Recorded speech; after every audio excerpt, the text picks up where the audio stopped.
You know, folks, we've been traveling around California, and let me tell you, at the moment we are in paradise. We're some miles above Cazadero, California in the mountains, and it's just really, truly a paradise.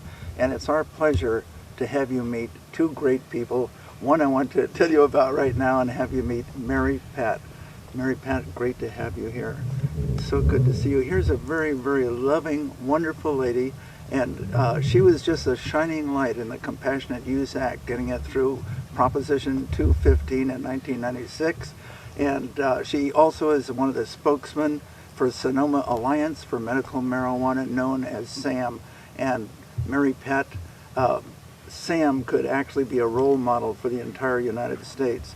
Here's a group of people, and she, along with Doc Knapp and his lovely wife, Kumari, and a following of, how many people do you have in SAMM, members now? Oh, I'm not sure. Actually, we could have as many as 300 people at this moment that are pretty much on the periphery of SAMM, trying to get things done. But the actual working group is always smaller. That's true, right? Yeah, you're the nucleus of that group. Right, there's a nucleus that, well, I'd say there were 25 to 30 people that really do most of the work. And maybe even only as many as 10 that make the actual decisions. And the thing that is so amazing about this group is they support patients who have been arrested. They go to court with them. They help introduce them to doctors that can write recommendations for medication for qualified patients.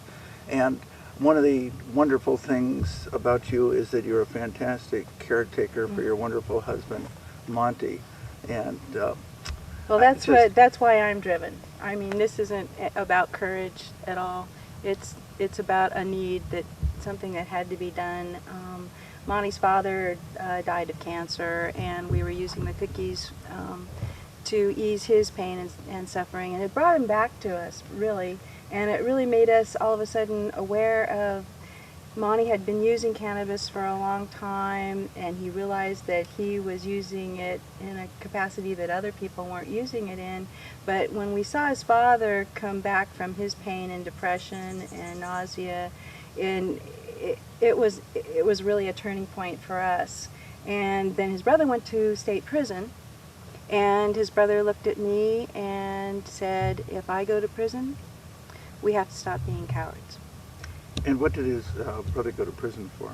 For growing marijuana. Okay. That his brother and his father and a diabetes patient and 4 AIDS patients. And at that time, we didn't know there was a medical marijuana movement.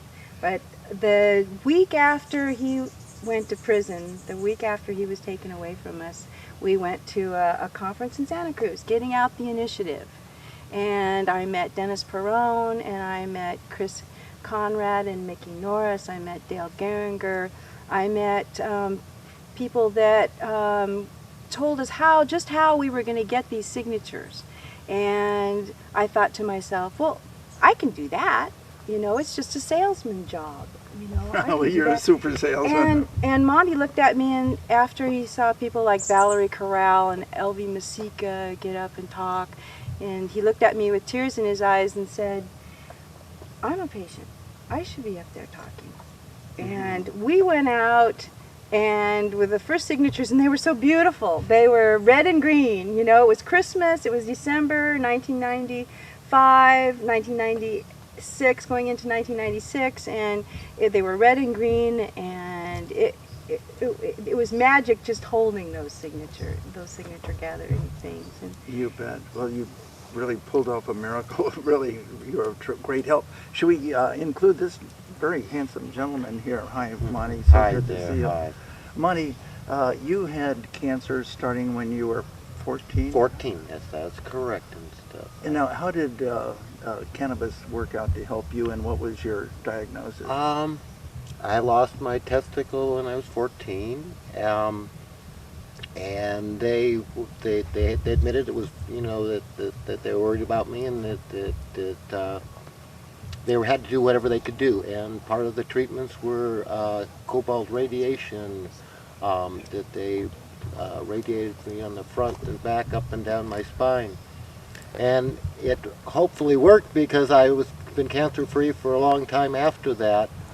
But in the process, I ended up with damage from the Okay. cobalt radiation that now is causing me a lot of discomfort and problems in my spine and with eating and things. So the cannabis sure makes it a lot better.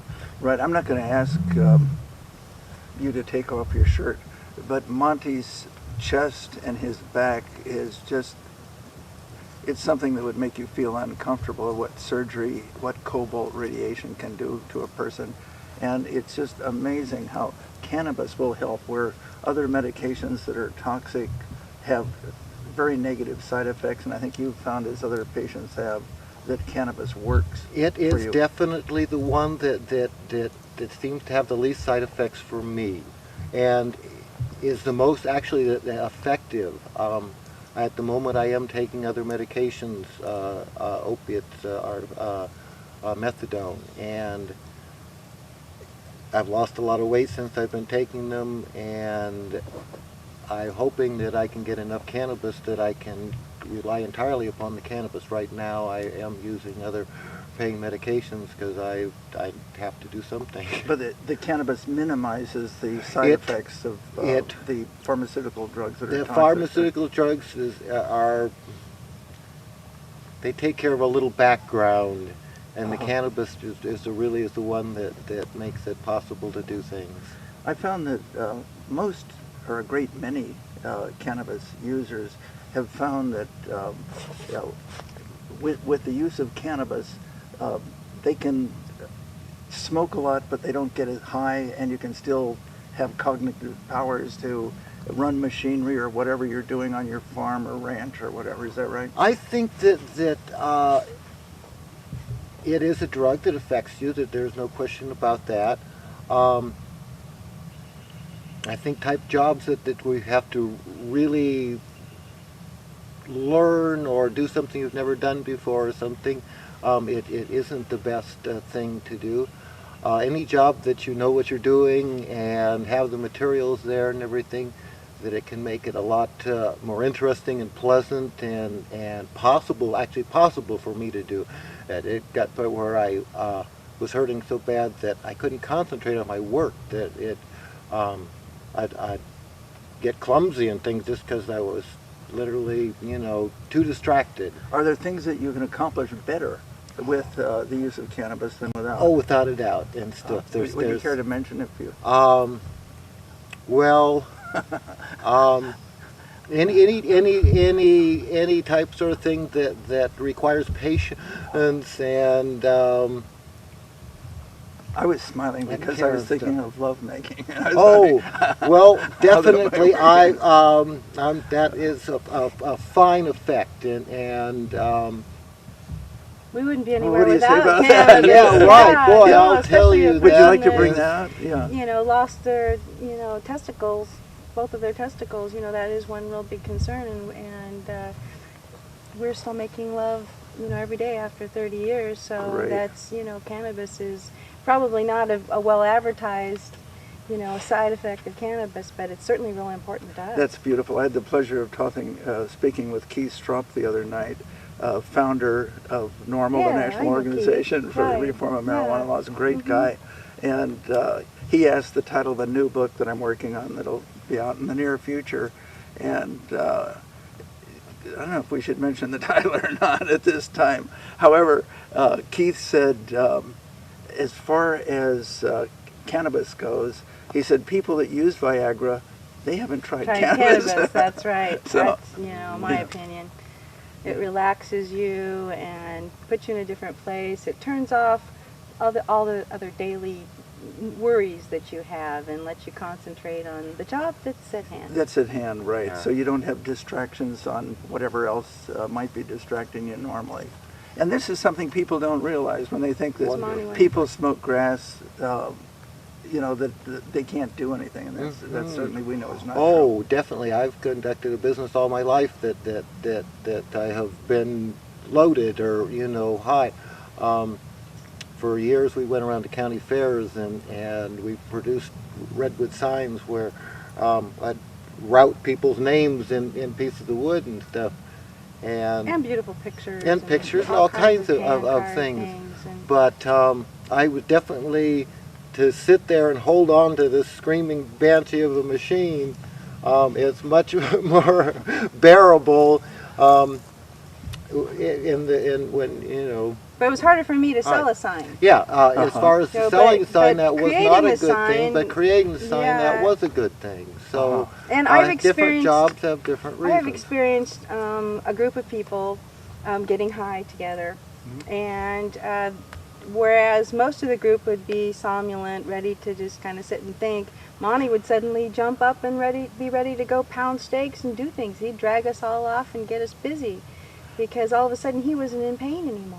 That's really beautiful. Something. That's interesting, isn't it? Yeah. Our metabolism is so different, where some people might fall asleep, other people really become very evenly active. Through the day, he takes his methadone for sleep. He really needs it for sleep. And during the day, he relies on cannabis, and he'll stop his work every 45 minutes to an hour and smoke a joint or 2 joints, and then he'll be back at work and just no problem at all. But you know, more work done, but in another hour I'm ready again. Whereas the smoking has a quick onset, it also has its peak, and then it goes away. So that eating it is also another important way to ingest cannabis.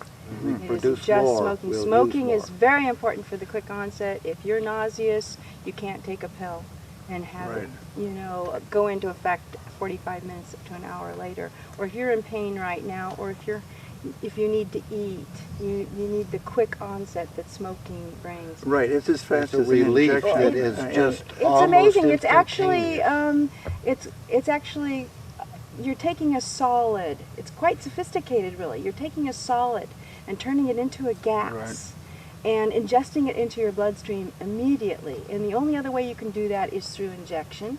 And cannabis is not injectable because it's oil. That's correct. Not water soluble. Yeah, it's not water soluble.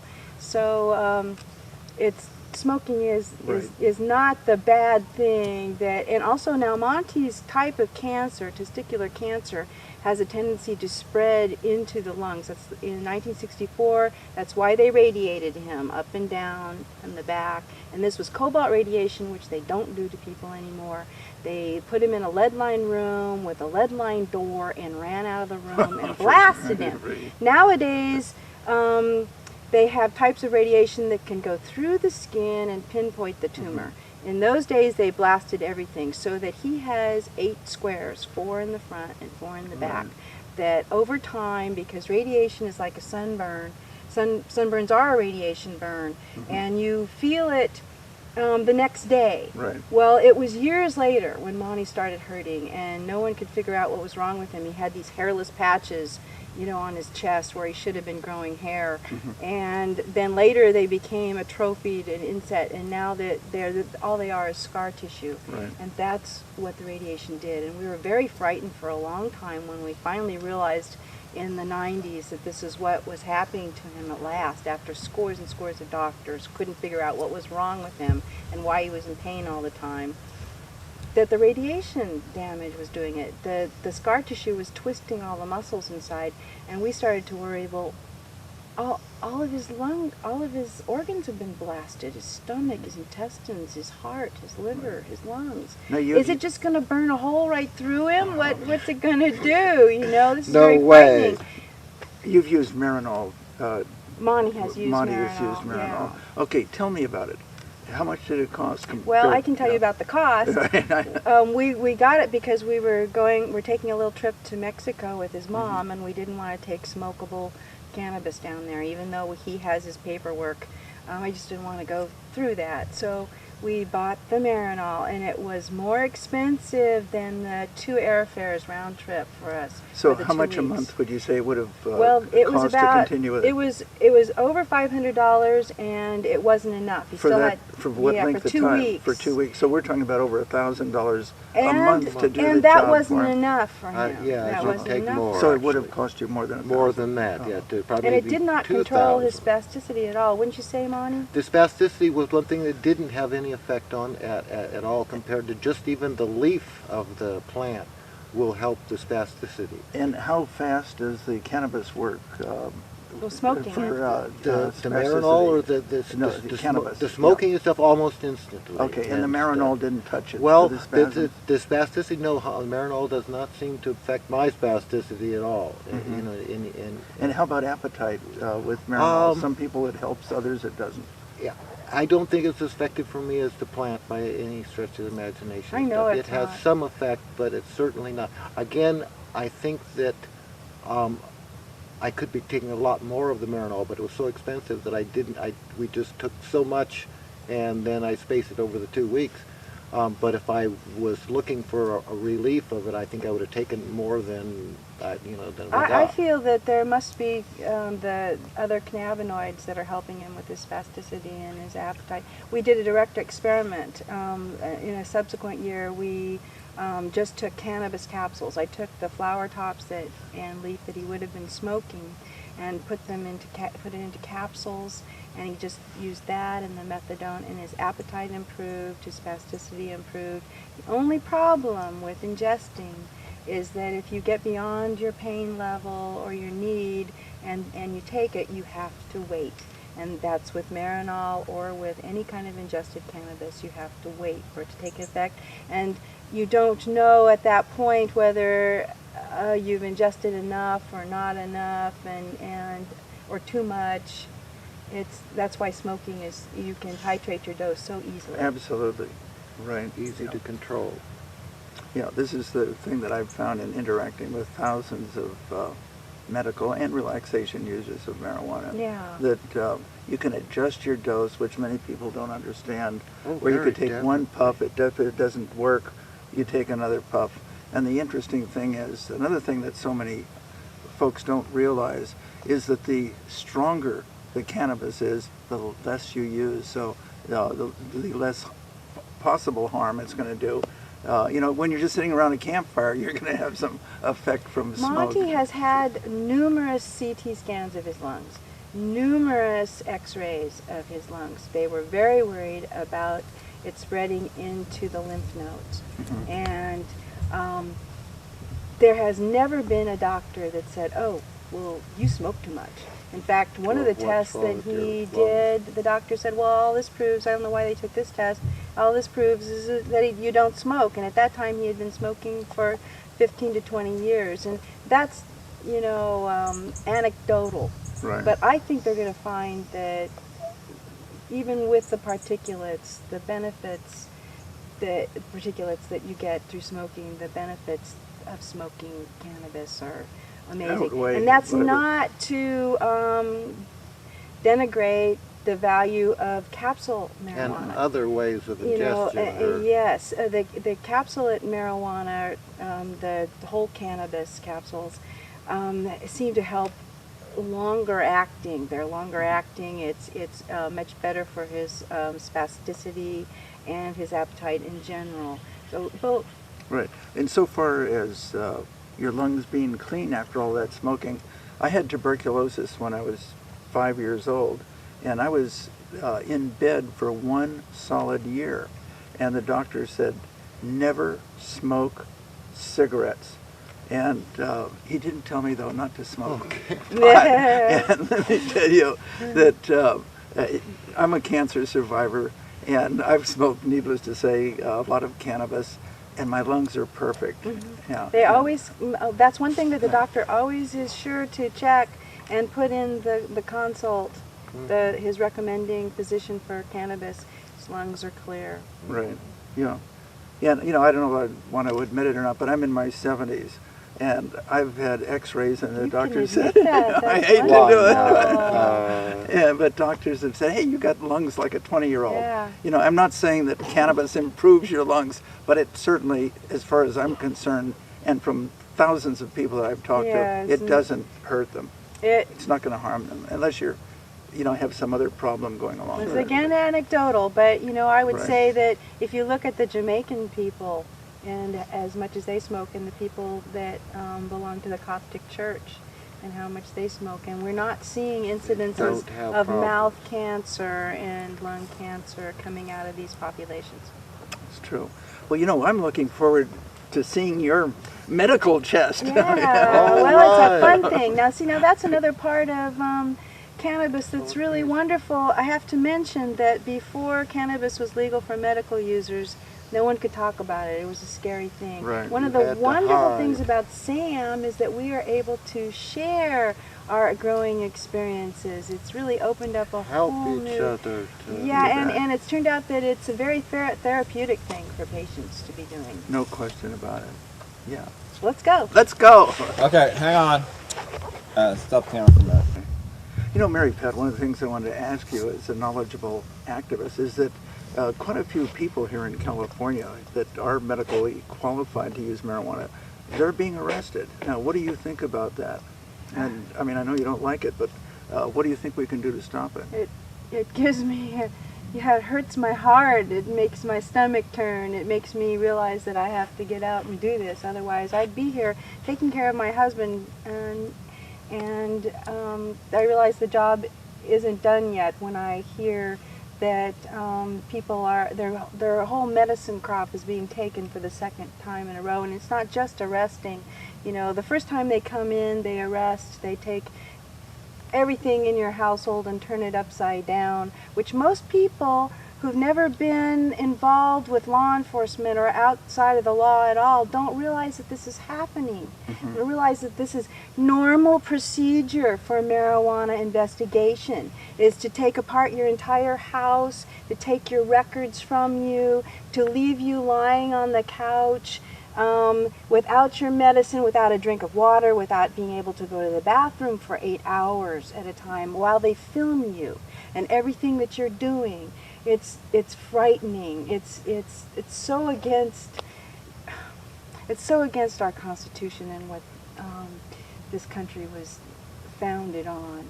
And I think that I was told when we were going through that here in Sonoma County by patients who had gone through that in Santa Cruz 5 years ago, that we just had to be patient, that we just had to...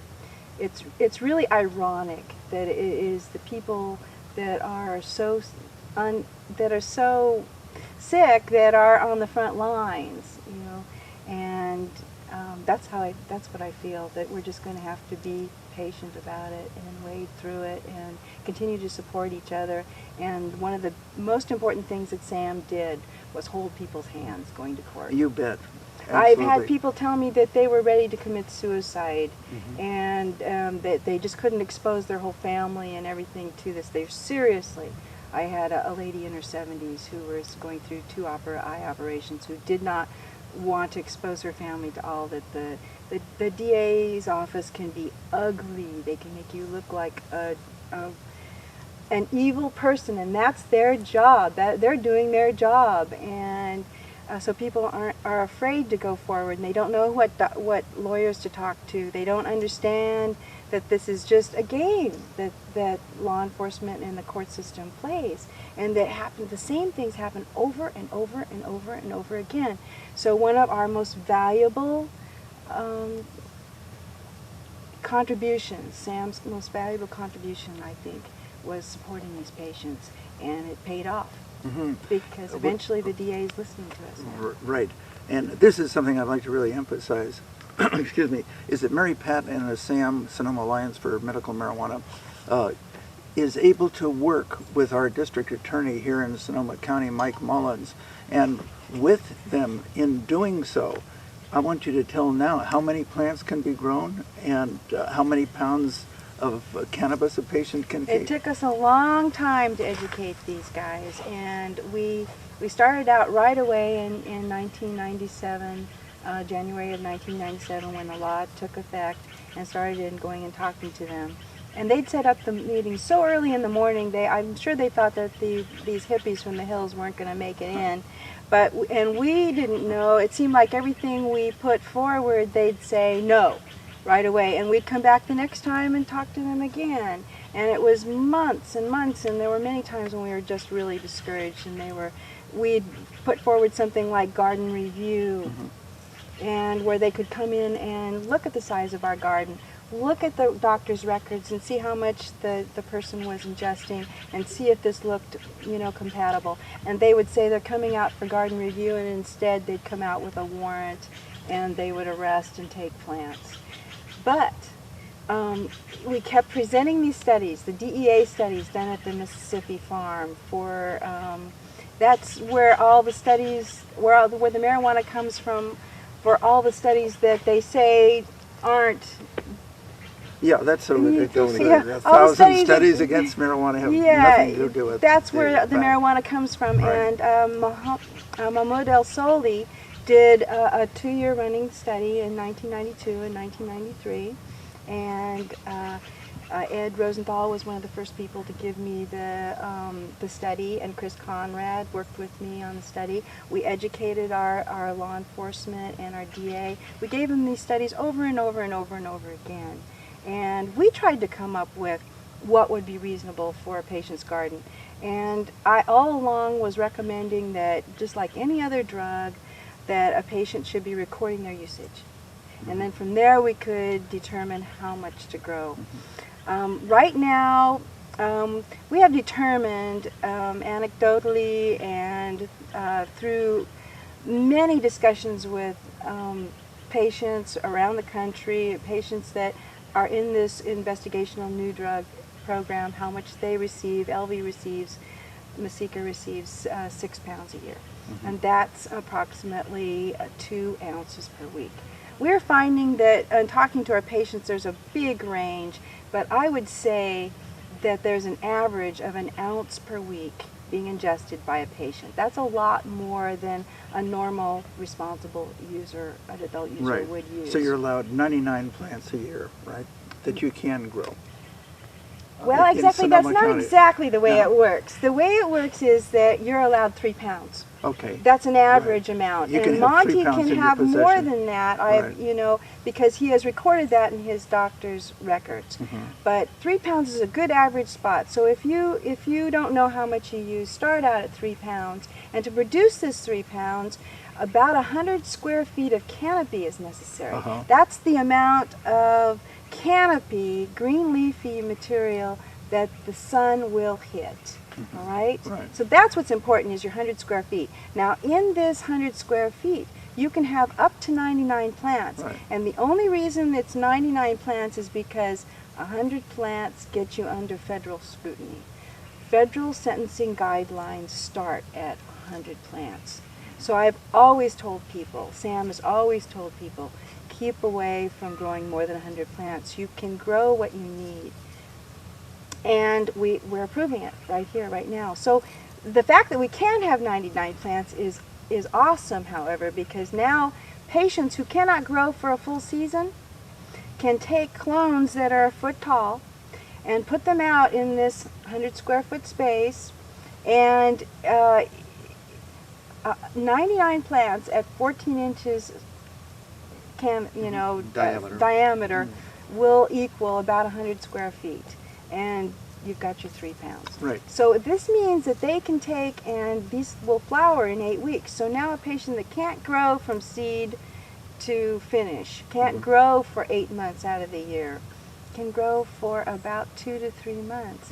Just getting the larger clones, and because they don't have to worry about the numbers. Before this it was 5 plants, 2 plants, 10 plants. Dan Lundgren said it was a pound a plant and you could have 2 plants. Right, okay. Now, what is your feeling about the Supreme Court parroting the federal government, saying that marijuana has no medical value? I think it's very cowardly. And it's hypocritical. Very hypocritical. Yeah. It's mostly cowardly because they know better, and Congress has this law. They've always known marijuana has medical value. And they have this law. And so all that the Supreme Court did here was say, well, Congress has this law. And we're just judging on the law. And the law says that it's not medicine. Therefore, you have to change the law. So it's a very cowardly thing. They didn't really stand. We have no checks and balances is the way I read this, is that they didn't check Congress and say, there is medical value. We see, all this evidence is out there.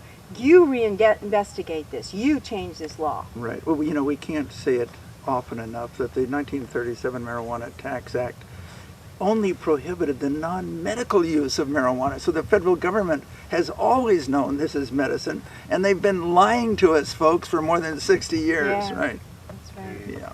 The I don't know if you want to AMA get my direct, opinion Did on you that. want the something AMA did discover that they were trying to produce that tax law and came out against it. And they actually did lie to Congress and say that the AMA approved of the law when they did not. So it was definitely a lie right from the before it was ever a law. Well, you know, it's important, too, I think, to understand that the Federal Bureau of Narcotics and so-called dangerous drugs was headed by a man by the name of Harry Anslinger.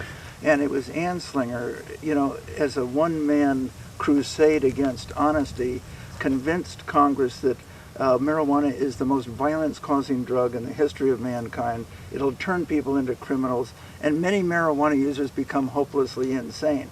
Well, tragically, he was able to convince by perjury of convincing Congress that this is a fact.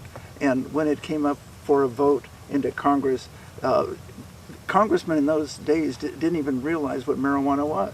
No, they had to invent the name. Right, that was Because And, if invented. they and used I think it's important cannabis, to they bring out would never why have. Anslinger was so single-minded.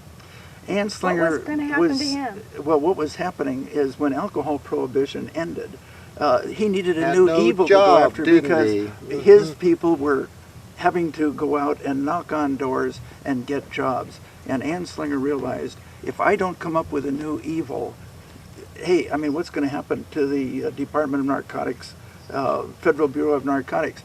The whole Federal Bureau of Narcotics was based on lies to the extent that they had to change the name to the Drug Enforcement Administration, or the DEA. And I'm sorry to say they're following the same steps as their leader, Harry Anslinger. We're still being told lies. So hopefully we'll have our people that are viewing start to open their mind and read books. It's really and listen frightening. to activists such Yeah. as you. It's frightening. Monte and I, during the campaign for medical marijuana, went to a congressional hearing that was being held at Camp San Luis in San Luis Obispo, which is where they train a lot of the narcotics task force for California. And there was next to no civilians there except Monte and I, and reporters. The rest of the people there were military personnel, every kind of police.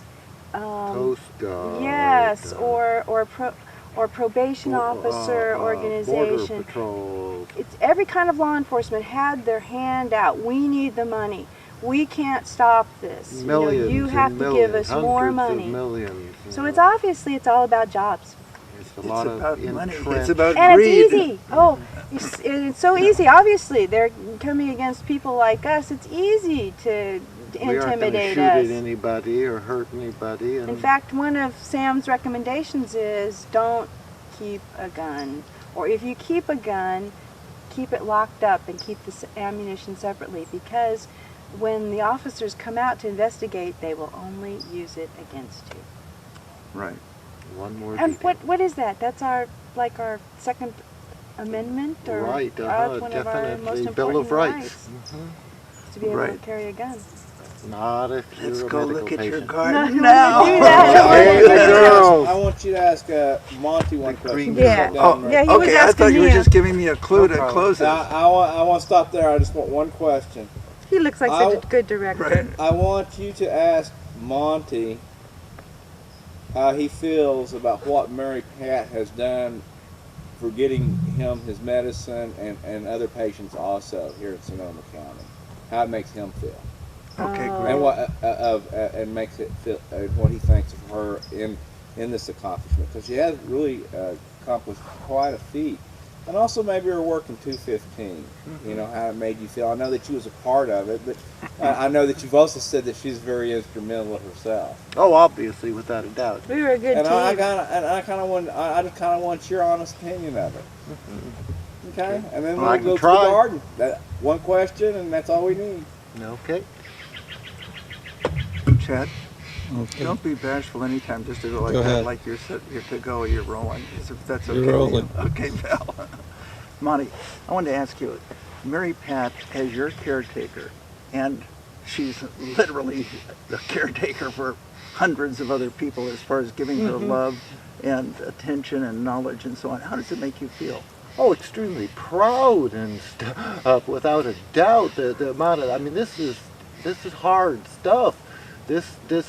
You were dealing with people that are needy, that are ill, that have real problems, and it's emotional. It's a hard job, and it's full-time situation. And Mary Pat is turned into a politician, which is an amazing thing to think of. But we have to all get together and work this out, because we have made this law, which was one of the things that did surprise us, is that we thought when the law was passed that it would have to work. We didn't realize that we would have to, make it work. Right. So the labor is still going on. And we're getting a good foothold in Sonoma County, and now we're just going to have to continue through the rest of California. Right, and so her the love country. and dedication to you shines on other people from These her. new guidelines are so person. reasonable, David. They're the most reasonable guidelines that are out there. Well, and they're thanks based to on science. you and Sam that And worked they're based with on the science. Well, That's the district most attorney. important Right. thing. We could never even decide amongst ourselves exactly what these guidelines should be, because there was the people who could grow plants the size of houses and the people who grow single individual buds, and so how many plants was reasonable. So I know you want to go to the The greenhouse, and that's concept where of this the square concept foot. came Right, from. right. Monte was standing in his 100-foot square garden one day, and he looked around and he said, well, if I use the DEA study, the national study, how much marijuana can I grow? 3 pounds. Right. So let's go see if we can find a couple of pounds left. Yeah. All right. We started to harvest, but we'll find Let's it. just find one joint. Yeah, 100 square feet. within their 100 square feet. Yes, yeah. That's Okay, the I part. should have. Yeah, so this Well, is important for okay. you to understand. Yeah, Sure, right, so that right. we And all... for you to understand in the future that numbers scare people. The 144 number, that's what scared our sheriffs off. When I started talking, I brought in Jeff Jones and Rob Raish. I paid Rob Raish to come and talk to our DA out of my, our pocket. And wanted him there. their attitude was 144 plants. Then it's 144 plants for 10 patients, and how That's about 20 thousands. patients?